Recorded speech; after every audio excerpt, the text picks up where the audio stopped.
I'm trying to get to know people from the group. This is Des. Who's Des? Who is Des? I'm your colleague from the Irish business.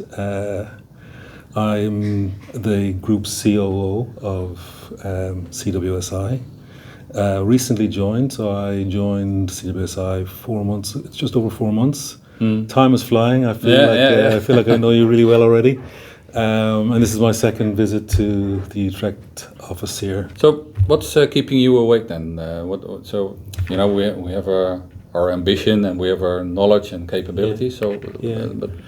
Well, I think what keeps me awake. So, I spend a lot of time. While I was at Microsoft, I was the spokesman for cybersecurity. I've always been deeply interested in cybersecurity. I study it a lot. I read pretty much any report I can get my hands on. There's no question that cybersecurity is a real challenge. And I think Europe is particularly exposed to cybersecurity threats because of what's happening in Eastern Europe.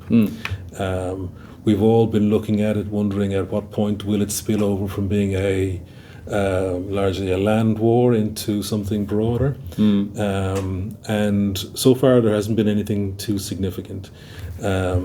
The SSCIP, which is the Ukrainian communications department, have defended about 2,100 attacks since the start of the war. Now they're obviously getting supported by NATO and by companies like Microsoft.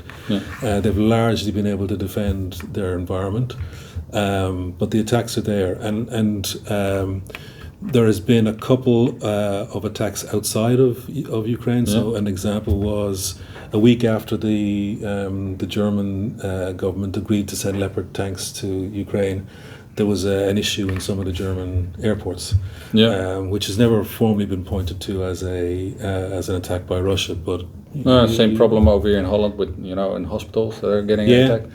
So some of that will be criminal, some of it will be potentially military. Grey area. It's hard to it's a gray area. But so that's an interesting one to watch, and it's something that I worry about. But to be honest with you, the more important thing at the moment that I worry about is our customers taking this seriously. One of the challenges we have in our industry is it's hard to put your finger on. Has there been an attack? Unless you've actually been the victim of an attack, it's sometimes you look at all of the news and all of the reporting on it and you go, this is just marketing. I can tell you it's not marketing. Unfortunately, I've been involved in a number of attacks, and they are devastating. And when they happen, it happens quickly, and there's no rhyme or reason. So small company, big company, doesn't matter. And there are some easy things that our customers can be doing to help defend themselves. I think, and at the core of cyber attacks these days, it's all about identity. So, almost all of the attacks start with a phishing attack. I'd say, depends on which report you read, 90 to 99% of attacks start with somebody inadvertently clicking on the wrong link.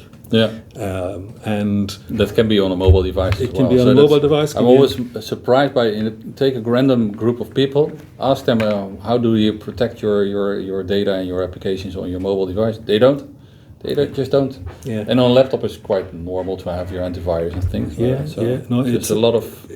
It is and it is really easy to fall victim to this. I put my hand on my heart. I have spent 20 years working in cybersecurity, and I have clicked on the wrong link. Now, luckily, it was in an internal Microsoft the testing. But if I can do it, anybody can do it. And so I think our customers need to make sure we're taking it seriously, doing their best to educate their people on the threats. Because your people are your first line of defense. If they are looking for these threats, they're less likely to click on the link.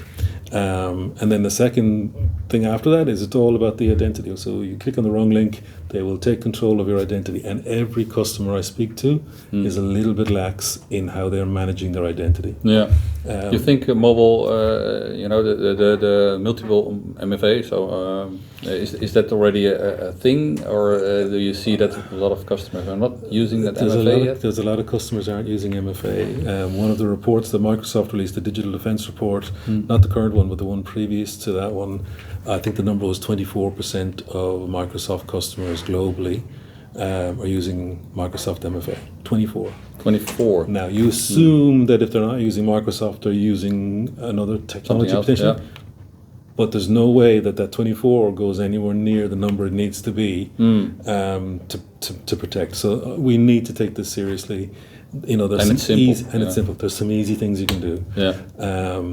Pretty much every customer we send a consultant into to look at their identity.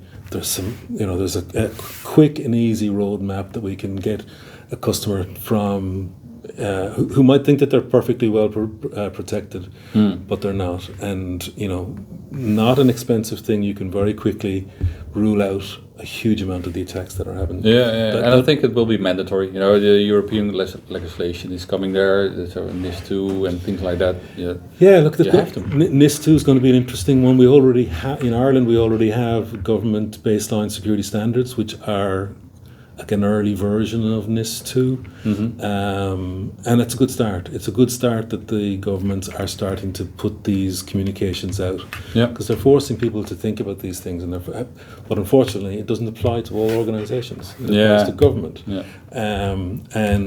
government are just as susceptible as anybody to an attack, but everybody needs to be thinking about this stuff. It's not difficult. There are some easy steps you can take. And I think it's that whole 80-20 thing. If you do these 2 or 3 things, you can rule out 80-90% of the attacks.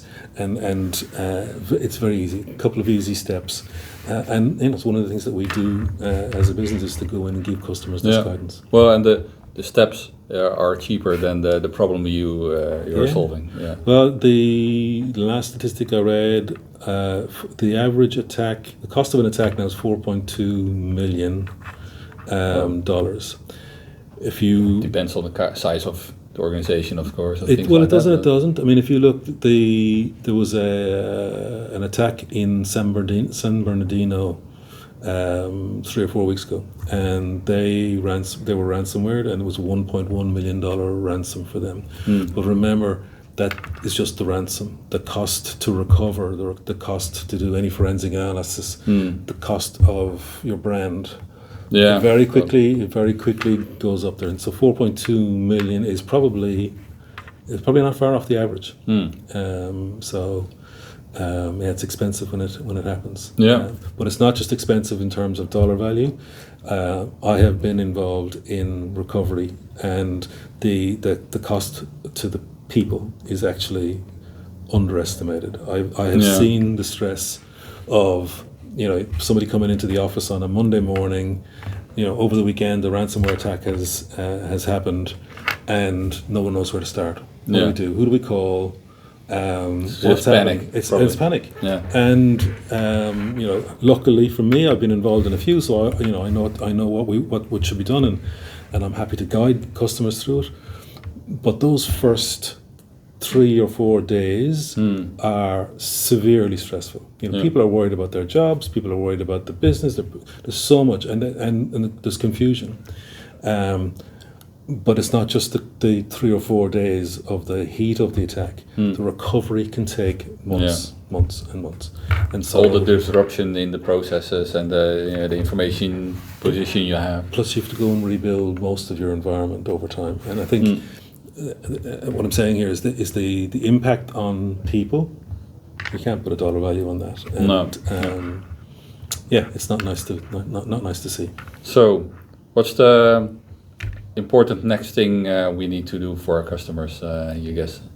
Well, I think we've covered some of it already. In fact, we need to continue to educate our customers in terms of what we're seeing.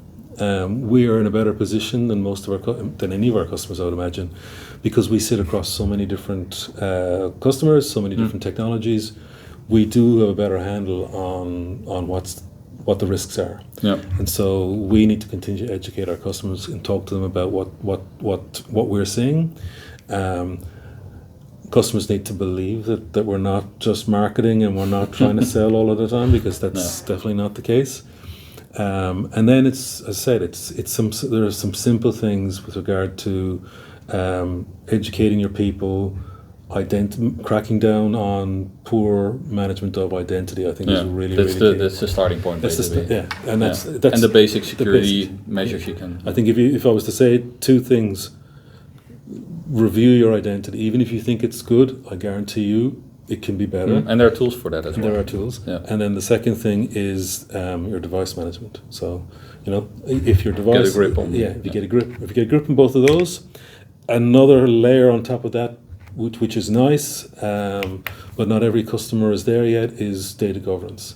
What compliance data, part of it. What data have you got that's valuable? Because if you can figure out what the gold dust is that you have, the target that the ransomware guys are after, if you can figure out what that is, and you can control that, and you can protect that, it just makes things harder for the attackers. So it's a layered kind of approach as well. So there's three or four different things there that I think we need to continue to talk about. The reality is this cybersecurity threats continue to evolve.